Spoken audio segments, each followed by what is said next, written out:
Folks, home ownership can be an important financial step for a person. By switching from renter to homeowner, people can start investing in the equity of their home, creating a foundation for establishing long-term wealth.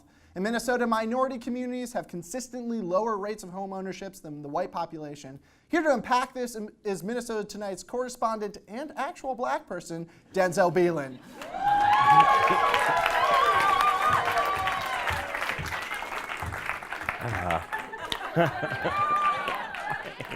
Thanks, John. Now, I'm sure you're all wondering, wait, it isn't February. Why are we talking about people of color? Don't worry. Our February show will be chock full of enough diversity that you can watch it, pat yourself on the back, and go back to clutching your bag every time a brown man walks near you. Completely guilt-free because of a comedy show. Yeah.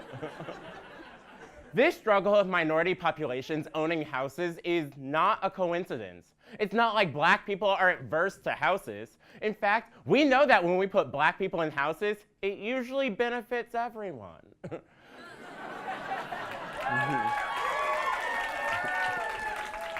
Yes. This, my friends, is a conscious and systematic attack known as redlining. So here's a bit of history for you. Redlining started in the 1930s as a part of the New Deal. Essentially, a lot of white people got into a room and went, "Woof, we really screwed the pooch on the country so far. How can we make America great again?" Their answer? Clever and complicated racism. By making residential security maps, or what I like to call maps where white people let their kids trick-or-treat in, politicians determined which areas in a given city were right for housing investments for individuals locally and federally, which included construction, road maintenance, and prime areas to develop a business. New and upcoming neighborhoods that were determined the most desirable and were marked with a green area. Blue areas were also safe. Yellow areas were declining, and areas that were considered already in decline and the most hazardous for mortgage support were outlined in red. The end results were maps like these. And yes, this is all very confusing. But Denzel, you may be asking, what is wrong with all of this? Well, there were actual rules that set up race-based criteria. To get green or blue, you needed a predominantly white population. And if you had an infiltration of a lower grade population, you were going to get yellow or red. Translation, white is right and everyone else can suck it. They are stating that having too many black people would be detrimental to the community. In Minnesota, we just know that isn't true. We know that adding black people to anything makes it better. Sports, music, local politics, local politics, local politics. I mean, you name it, black people make it better.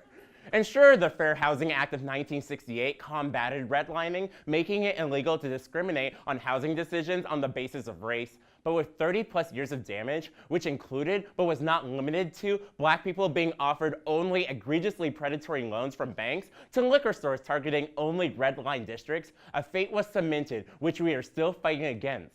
And just because time and a black president have passed doesn't mean that this fight is over. Just last year, the U.S. Justice Department accused Chaska-based Klein Bank of redlining by failing to market its services and open bank branches in areas dominated by minorities. The complaint stated that Klein Bank's discriminatory practices have been intentional and willful and implemented with reckless disregard of the rights of individuals on the basis of their race and/or national origin. In order to avoid business in minority communities, Klein Bank created a horseshoe-shaped market, which included the majority white suburbs and avoided areas in the Twin Cities that have a higher proportion of minority populations. The lawsuit further noted, I learned that's where Chaska is.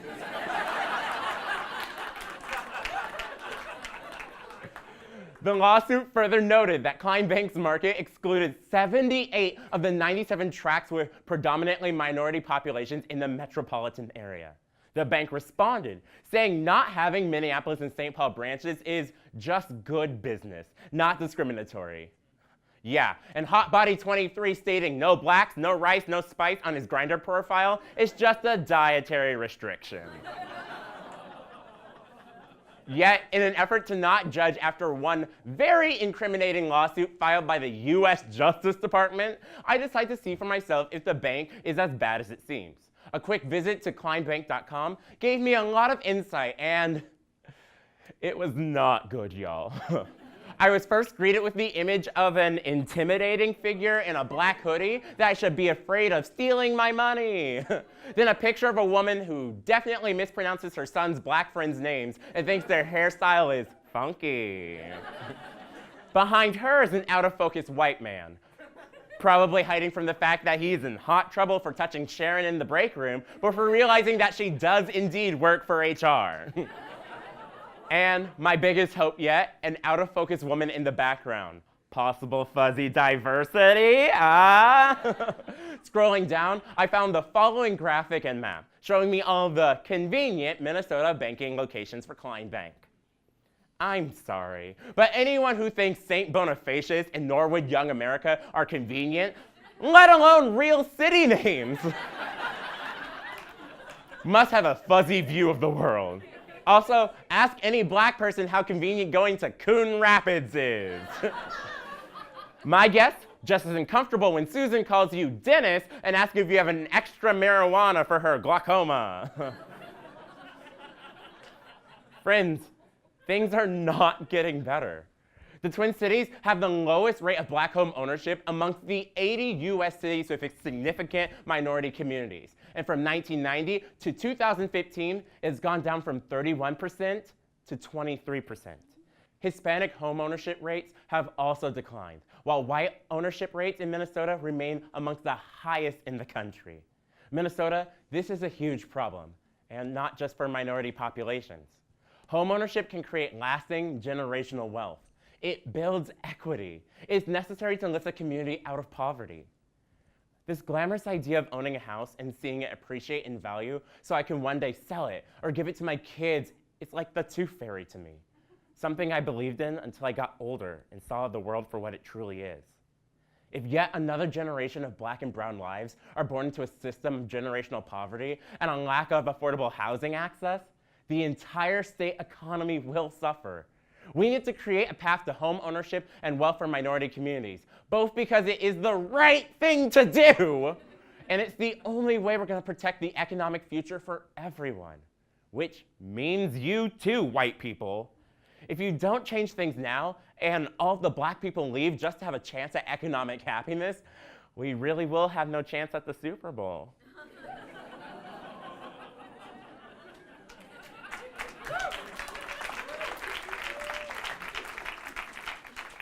And we do want to win it one day, right? Do it for the ring, Minnesota! So precious. Denzel Belin, everyone! Thank you!